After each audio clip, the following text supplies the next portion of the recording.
आज हम अंतरिक्ष के बारे में जितना जानते हैं उससे बहुत कम हम पृथ्वी के बारे में जानते हैं। हमारी पृथ्वी पर कुछ कुछ ऐसी जगह हैं जिन्हें हम अभी तक समझ नहीं पाए।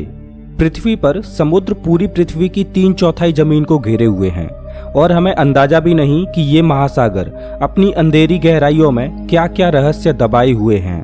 जैसा कि हम जानते हैं कि समुद्र में सबसे गहरी जगह है मैरियाना ट्रेंच, जो कि पैसिफिक ओशियन में फैला हुआ एक विशाल सा गड्ढा है जिसकी औसत गहराई 8 किलोमीटर है। साल 1842 में British royal navy HMS challenger ने मैरियाना ट्रेंच के विशाल गड्ढे में एक और गड्ढा खोज निकाला।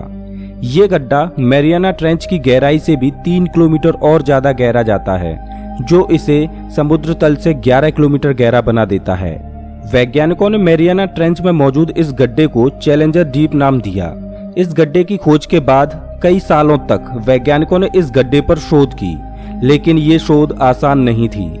समुद्र की इतनी गहराई में काला अंधेरा छाया हुआ है, जहां पानी का दबाव इतना ज्यादा है कि अगर कोई इंसान इतनी गहराई में पहुंच जाए तो वो पलक झपकते ही कुचल जाएगा।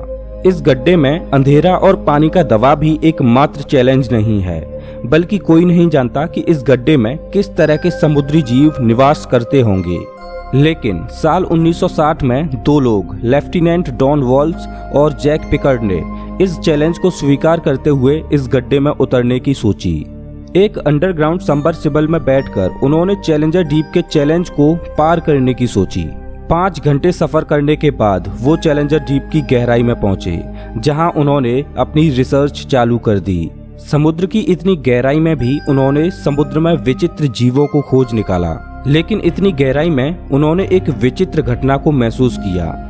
जैक पिकर्ड ने अपनी डायरी में लिखा कि एक अजीब और विशालकाय समुद्री दानव ने उनका पीछा किया, लेकिन वो आगे निकल गया। लेकिन उनका डर इस कदर था कि अगर वो विशालकाय जानवर उनसे टकरा जाता और उनका बाथस्केप क्रैश हो जाता तो समुद्र की इतनी गहराई में उनका बचना नामुमकिन था। इसके बाद उन्होंने चैलेंजर डीप से बाहर निकलने में ही समझदारी दिखाई।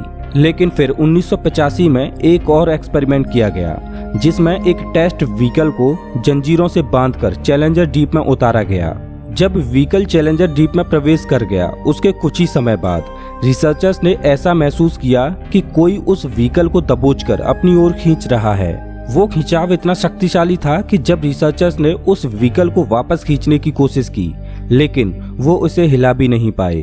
कुछ घंटों तक चली मशक्कत के बाद रिसर्चर्स उस व्हीकल को सफलतापूर्वक खींचने में कामयाब हो गए। जब टेस्ट व्हीकल सतह पर आया तो रिसर्चर्स उसे देखकर हैरान रह गए। वो व्हीकल पूरी तरह से नष्ट हो चुका था, जिसके चारों ओर विशालकाय नुकीले दांतों के निशान देखे जा सकते थे। उसको देखकर ऐसा लग रहा था जैसे मानो उसको किसी विशालकाय जीव ने खाने की कोशिश की हो। लेकिन समुद्र की गहराई में आखिर वो कौन सा जीव था जिसने स्टील की केबल्स को भी चबा डाला, ये कोई नहीं जानता।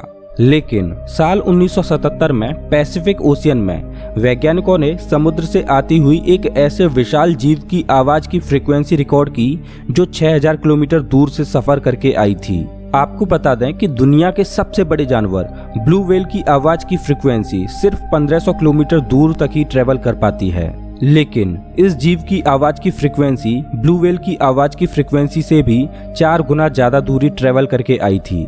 इससे वैज्ञानिक अंदाजा लगाने लगे कि वो जीव ब्लू व्हेल से भी आकार में 5 गुना ज्यादा बड़ा होगा। ये सोचकर ही अजीब लगता है कि आखिर ब्लू व्हेल से भी 5 गुना बड़ा जीव आखिर कैसा दिखता होगा। आपको बता दें कि अभी तक महासागरों को सिर्फ 5% ही एक्सप्लोर किया जा सका है। 95% महासागरों में क्या छुपा हुआ है ये हम नहीं जानते, लेकिन हम उम्मीद करते हैं कि आने वाले समय में हम महासागरों में छिपे रहस्यों से पर्दा उठा पाएं और उन विशालकाय समुद्री दानवों को खोज पाएं जो अभी समुद्रों की गहराइयों में घुप अंधेरे में विचरण कर रहे हैं। दोस्तों, अगर आपको ये वीडियो अच्छा लगा हो तो इसे लाइक करें और ऐसे ही मजेदार वीडियोज के लिए चैनल को सब्सक्राइब करें, साथ ही बेल आइकॉन दबाएं।